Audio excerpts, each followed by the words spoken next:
ગ્રામ્ય વિસ્તારમાં ધોધમાર વરસાદ વરસ્યો। ભારે વરસાદ ખાબકતા ખેતરો પાણી થઈ ગયા। ધોરાજીના હદ મઠિયાળા ભાડેર ચીચોડ નાની મારળ ભાડા જાડિયામાં ધોધમાર વરસાદ ખાબક્યો। ભાડા જાડિયા ચીચોડ ભાડેર ગ્રામ્ય વિસ્તાર પણ પ્રભાવિત થયા। હવામાન વિભાગની આગાહી મુજબ ધોરાજીના Jetpur road, Junagadh road, Jamnavad road, station road, main બજાર, શાક માર્કેટ રોડ રસ્તાઓથી જળમગ્ન થયા છે। પાણીથી જળમગ્ન થયા છે। ગ્રામ્ય વિસ્તારના ભાડેર, હળમતિયા, ચીચોડ, નાની મારળ, ભાડા જાડિયા જેવા ગામડાઓ પણ પાણી થઈ ચૂક્યા છે। ધોરાજીના ગ્રામ્ય વિસ્તારોમાં ખેતરો પાણીમાં ગરકાવ થયા। ખેડૂતો ચિંતિત બન્યા છે। ભારે વરસાદને લઈ એક બાજુ ખેડૂતો ખુશ, બીજી બાજુ ખેતરો પાણીમાં ગરકાવ। પોરબંદરમાં 1.5 દિવસમાં જ 18 ઇંચ વરસાદ ખાબક્યો। વંથલીમાં 4 કલાકમાં 5.5 ઇંચ વરસાદ નોંધાયો। કેશોદમાં 4 કલાકમાં 5 ઇંચ વરસાદ ખાબક્યો। જૂનાગઢમાં 2 કલાકમાં 2.5 ઇંચ વરસાદ વરસ્યો હતો। તો જૂનાગઢમાં 2 કલાકમાં 2.5 ઇંચ વરસાદ નોંધાયો છે।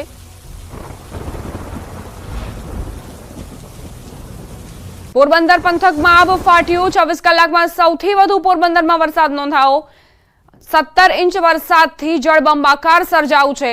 અનેક વિસ્તારો જળમગ્ન થયા। નીચાણવાળા વિસ્તારો પાણીમાં ગરકાવ થયા। આજે પણ પોરબંદરમાં રેડ એલર્ટ જારી કરાયું છે।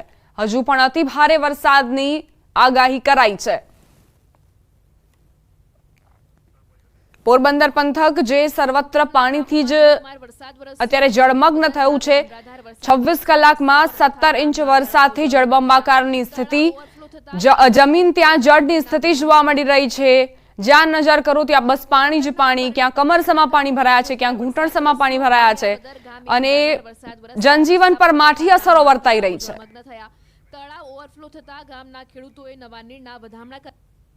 સમાચાર પોરબંદરથી જ 24 કલાકમાં 17 ઇંચ વરસાદ। રાજીવનગર સહિતના વિસ્તારો પાણીમાં ગરકાવ થયા। રાજીવનગર વિસ્તાર બેટમાં ફેરવાયું। કમર સુધીના પાણી ભરાયા છે। રાજીવનગર વિસ્તારમાં પાણી જ પાણી જોવા મળી રહ્યો છે। તો સતત જે વરસાદ વરસ્યો ત્યારબાદ રાજીવનગર બેટમાં ફેરવાઈ ચૂક્યું છે। 24 કલાકમાં 17 ઇંચ વરસાદ ખાબક્યો હતો પોરબંદરમાં। સંવાદદાતા અંકિત પોપટ જોડાઈ ગયા છે વધુ જાણકારી સાથે। અંકિત, પોરબંદરમાં આબ ફાટ્યાની સ્થિતિ, બારે મેઘ ખાંગા થયા છે, શું મુશ્કેલીઓ તમને નજરે પડી છે?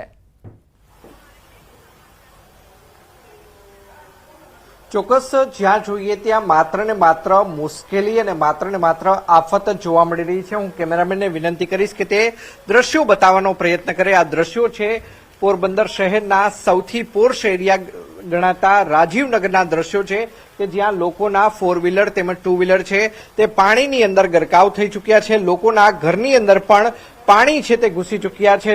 જોઈ શકાય છે કે લોકોએ કઈ રીતે પોતાના વડીલોને હાથ પકડીને પોતાના ઘર સુધી લઈ જવા પડે તે પ્રકારની પરિસ્થિતિનું છે તે નિર્માણ થઈ ચૂક્યું છે। લોકોને હવે વરસાદ રહ્યા બાદ આ જે તમામ જે ગાડીઓ છે તે ખાસ કરીને ગેરેજે લઈ જવી પડે તે પ્રકારની પરિસ્થિતિનું નિર્માણ છે તે હાલ અત્યારે પોરબંદર શહેરની અંદર જોવા મળી રહ્યું છે।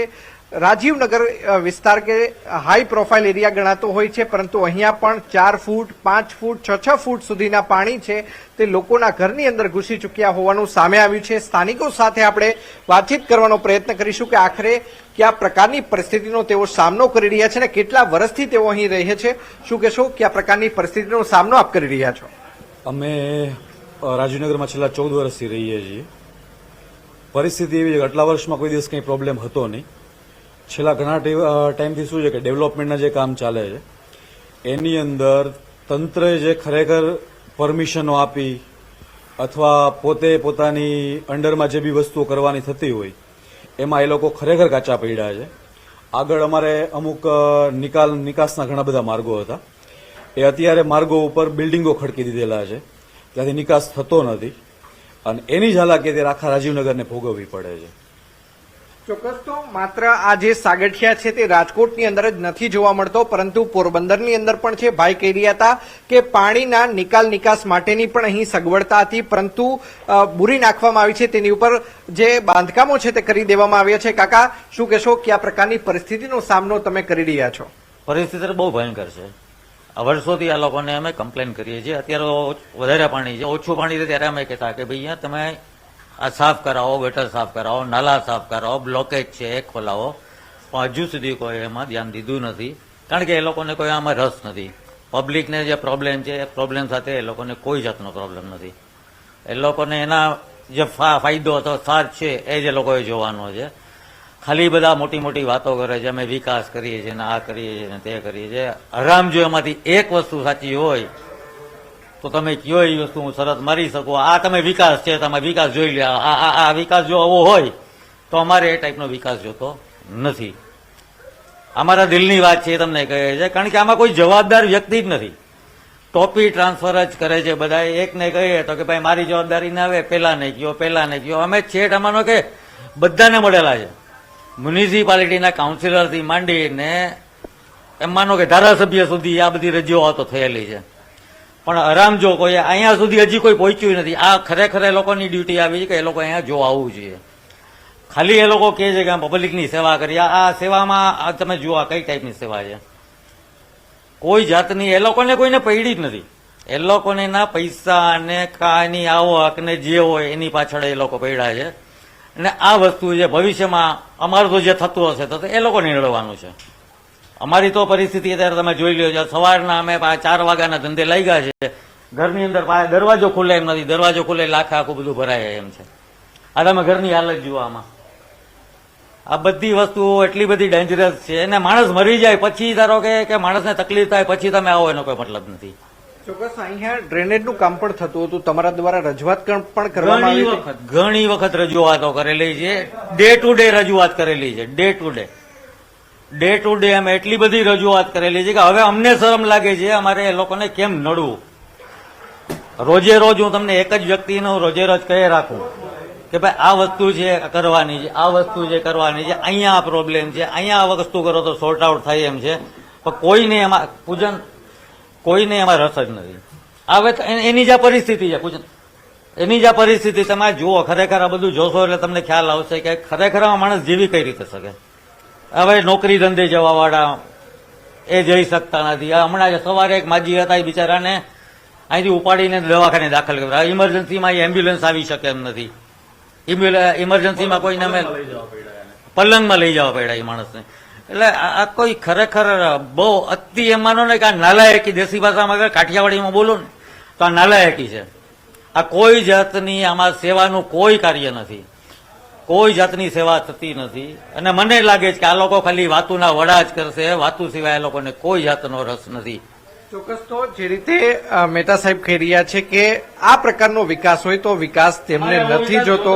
ચોક્કસ. અર્જુનભાઈ મોઢવાડિયા છે, કોંગ્રેસ છોડીને ભાજપમાં આવી ચૂક્યા છે, ધારાસભ્ય પણ બની ચૂક્યા છે અને કદાચ મંત્રી પણ બની જશે. સ્થાનિક આપણી સાથે છે પૂજનભાઈ, શું કહેશો? જયારે અહીંયા ડ્રેનેજનું કામ થતું હતું ત્યારે રહીશો દ્વારા શું ખાસ કરીને રજૂઆત કરવામાં આવી હતી અને એ ન માનવાના કારણે કયા પ્રકારની પરિસ્થિતિ થઈ છે? રહીશો દ્વારા રજૂઆત એ કરવામાં આવેલી હતી કે અત્યારે અમારે ભૂગર્ભ ગટરનું કામ ચાલુ છે. હવે કન્ડિશન એવી હતી કે ઘણા લોકોએ રજૂઆત કરી ભાઈ તમે આ લોકો ચોમાસા પહેલા તમે આ કામ ના કરો. ચોમાસામાં લોકોને ખરેખર ખૂબ હાલાકી પડશે અને એ પરિસ્થિતિ ઓલરેડી આપણે ભોગવીએ છીએ.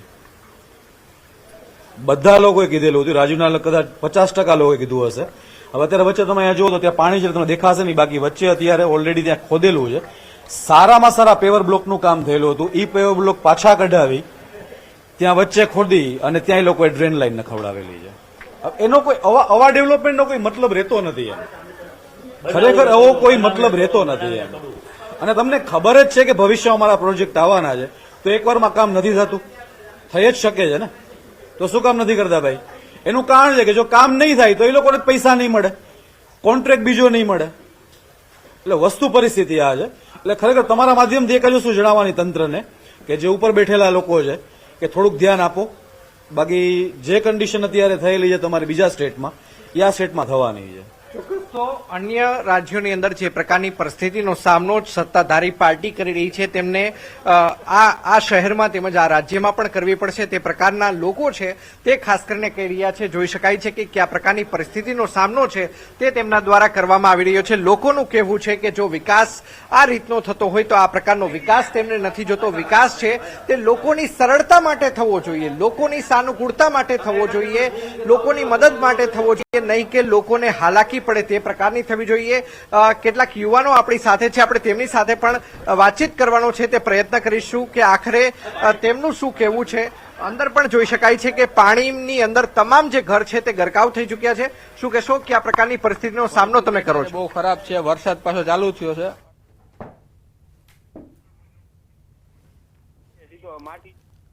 તો રાજીવનગરમાં શું સ્થિતિ સર્જાઈ છે તેની તસવીરો જુઓ.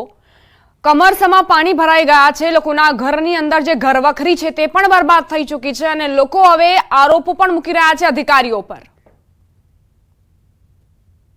પોરબંદર શહેરમાં છેલ્લા 24 કલાકની અંદર 17 ઇંચથી પણ વધુ વરસાદ છે તે વરસ્યો છે ને તેના જ કારણે જ્યાં જુઓ ત્યાં અત્ર તત્ર સર્વત્ર માત્ર ને માત્ર જળબંબાકારની પરિસ્થિતિનું નિર્માણ થયું છે. આપ જે દ્રશ્યો જોઈ રહ્યા છો આ દ્રશ્યો છે પોરબંદર શહેરના રાજીવનગર વિસ્તારના દ્રશ્યો છે. જોઈ શકાય છે કે અહીંયા 4-4 ફૂટ જેટલા પાણી છે તે ફરી વળ્યા છે અને આ રાજુ નામનો જે બાળક છે કે જે હાલ અત્યારે દૂધની ડિલિવરી કરવા માટે પણ નીકળ્યો છે. આપણે રાજુ સાથે વાત કરીશું. રાજુ, શું કહીશ કે આ પ્રકારની તકલીફ તને પડી રહી છે? દૂધ દેવામાં છે ને તકલીફ પડી રહી છે. અત્યારે પાણી છે. આગળ હજી વધુ પાણી છે?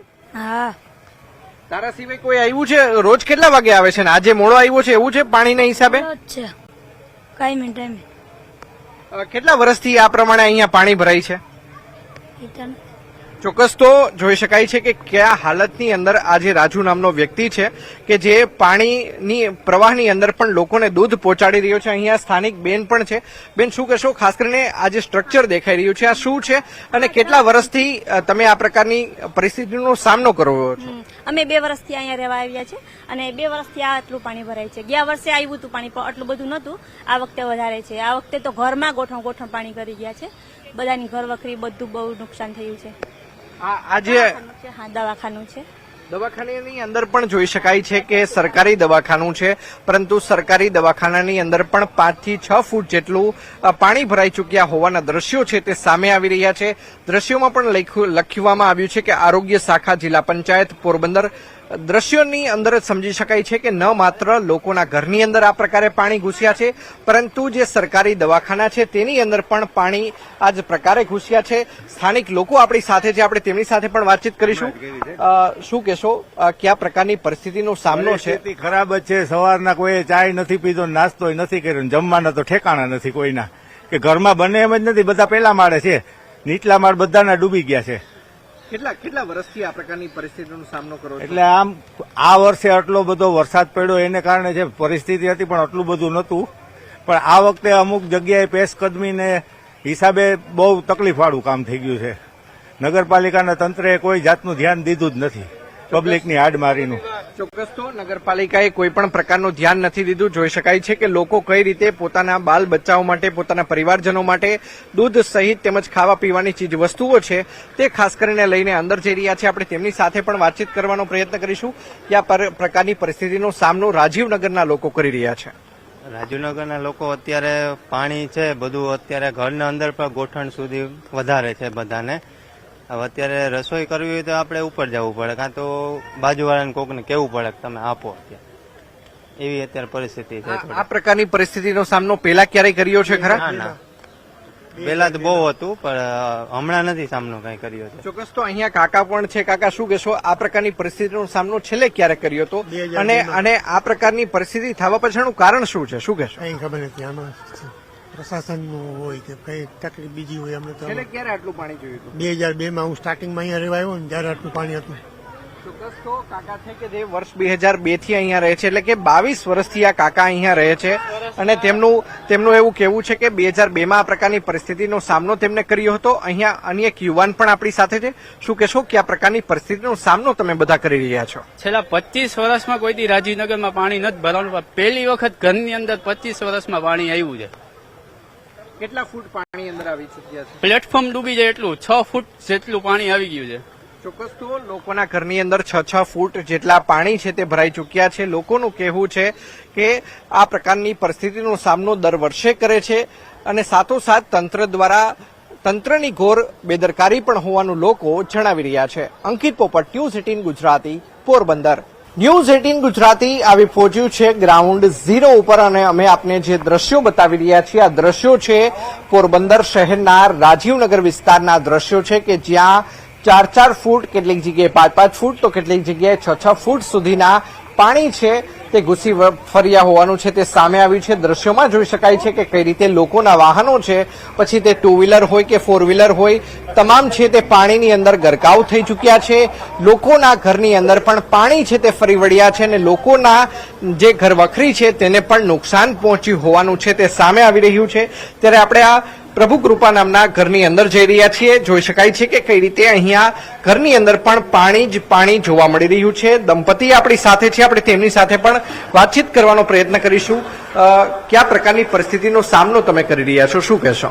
બસ સવારે અમે જાગ્યા ત્યારે ખબર પડી કે પાણી આટલે સુધી આવી ગયું છે. લગભગ 1 ઇંચ જેટલું બાકી હતું અને અમારી ઘર વખરી જે નુકસાન થવાનું હતું એ નુકસાન થાય એ પહેલા અમે બધું ઉપર લઈ ગયા અને અમે અહીંયા ભાડેથી રહીએ છીએ. અમને એવું હતું કે પોશ એરિયા છે તો અહીંયા પાણી નહીં ભરાય, પરંતુ આજે પહેલી વાર જોયું કે અહીંયા આટલું પાણીની આ તકલીફ છે એવું, અને મને દુઃખ થયું કે ખરેખર આ એરિયામાં રહેવાય એવું નથી. એવું અમારી સાથે એરિયા હોવા છતાં પણ પાણી ભરાઈ રહ્યું છે, આવું આપણે કેવું છે? આ રાજીવનગરની આટલી ખરાબ જોવા મળી રહી છે, વરસાદ રોકાયો છે તેમ છતાં પણ પાણી નથી ઓસરી રહ્યા. તમારી પાસે કોઈ અહેવાલ આવ્યો હોય? મારી વાત સંભળાય છે આપને? જી અર્જુનભાઈ. એવો ગઈકાલે રાત્રે ભારે વરસાદ પડ્યો એક સાથે, એને કારણે પોરબંદરના મોટાભાગના નીચાણવાળા વિસ્તારો છે એમાં પાણી ભરાયા છે. ખાસ કરીને જે છાયા વિસ્તાર છે એની અંદર નરસિંહ ટેકરી વિસ્તાર, રાજીવનગર જે ધરમપુરનો એરિયા છે એમાં, ખાપટ વિસ્તારની અંદર રોકડિયા હનુમાનની પાછળનો અને ઘાસ ગોડાઉનની આસપાસનો વિસ્તાર અને બોખીરા અને કુંભારવાડા વિસ્તારોમાં પાણી ભરાયા છે. અને એ આખી રાત વરસાદ પડ્યો અને એક સાથે પડ્યો, એને કારણે વોટર લોગિંગ થયું છે અને ઘણા ઘરોમાં પણ પાણી ભરાઈ ગયા છે. રાત્રે વહેલી સવારે જ્યારે આ પાણી ભરાવાની શરૂઆત થઈ એ વખતે ભારતીય જનતા પાર્ટીના કાર્યકરો અને વહીવટી તંત્ર, નગરપાલિકા બધાએ સાથે મળીને એ બધા જે નીચાણવાળા વિસ્તારોને માંથી લોકોને સલામત સ્થળે પહોંચાડ્યા છે અને જે લોકોને રેસ્ક્યુ કરવાની જરૂર હતી એને પણ ત્યાંથી બચાવીને સલામત સ્થળો પર પહોંચાડી દીધા છે. અત્યારે જરૂરથી બધા નર્સરીઓમાં અને આપણે મકાનોમાં પાણી ભરાયેલા છે, પણ વહેલી સવારથી જ વહીવટી તંત્ર, નગરપાલિકા સાથે મળીને મિકેનિકલ મશીનરી લઈ આવીને જે બ્લોકેજ હતા એ બ્લોકેજ દૂર કરીને પાણી નીકાળવાની કામગીરી શરૂ થઈ ગઈ છે અને અત્યારે પાણી પણ નીકળી રહ્યું છે. વરસાદ બંધ રહી ગયો છે એટલે એને કારણે હવે જો આ સ્થિતિ સાંજ સુધી રહી તો હું માનું છું સાંજ સુધીમાં મોટાભાગના એરિયામાં રાહત થવાની શક્યતા છે. વરસાદ આવે તો વાત જુદી છે. અને ભવિષ્યના અને અત્યારની જરૂરિયાતોને ધ્યાનમાં રાખીને મેં પોરબંદરના જિલ્લાના પ્રભારી મંત્રી કુંવરજીભાઈ બાવળિયા સાથે પણ વાત કરી છે અને જે સિંચાઈ વિભાગની મિકેનિકલ મશીનરીઓ છે, ખાસ કરીને જે પાણી ખેંચવાના પંપો હોય છે એ પમ્પિંગ મશીનરી ના સેટ પણ મગાવવા માટેની વાત કરી છે અને એને સૂચના આપી દીધી છે અને ટૂંક સમયમાં એ પંપ પણ ત્યાંથી આવવા માટે રવાના થશે. દરમિયાનમાં અમે અહીંયા જે સ્થાનિક ઉદ્યોગ ગૃહો છે એની પાસેથી પમ્પિંગ મશીનરી મેળવીને એના મારફતે એ પમ્પિંગ મશીનરીઓ મારફતે પાણીનો નિકાલ થાય એ માટે વ્યવસ્થા કરી રહ્યા છે. અર્જુનભાઈ, અત્યાર સુધી કેટલા લોકોનું સ્થળાંતર કરવામાં આવ્યું, કેટલા લોકોનું રેસ્ક્યુ કરવામાં આવ્યું, તેને લઈને તમારી પાસે કોઈ ડેટા હોય? મારી પાસે ચોક્કસ આંકડા નથી, પણ આ બધા વિસ્તારોમાં જે નીચાણવાળા અને ખાસ કરીને કાચા પાકા મકાનોમાં રહેતા હતા એ લોકોને મોટા ભાગનાને અમે રાત્રે રેસ્ક્યુ કરી અને સલામત સ્થળે પહોંચાડ્યા છે. અર્જુનભાઈ, કોઈ જાનહાનિ નથી, જાનહાનિનો ભય નથી. આભાર અર્જુનભાઈ અમારી સાથે વાતચીત માટે.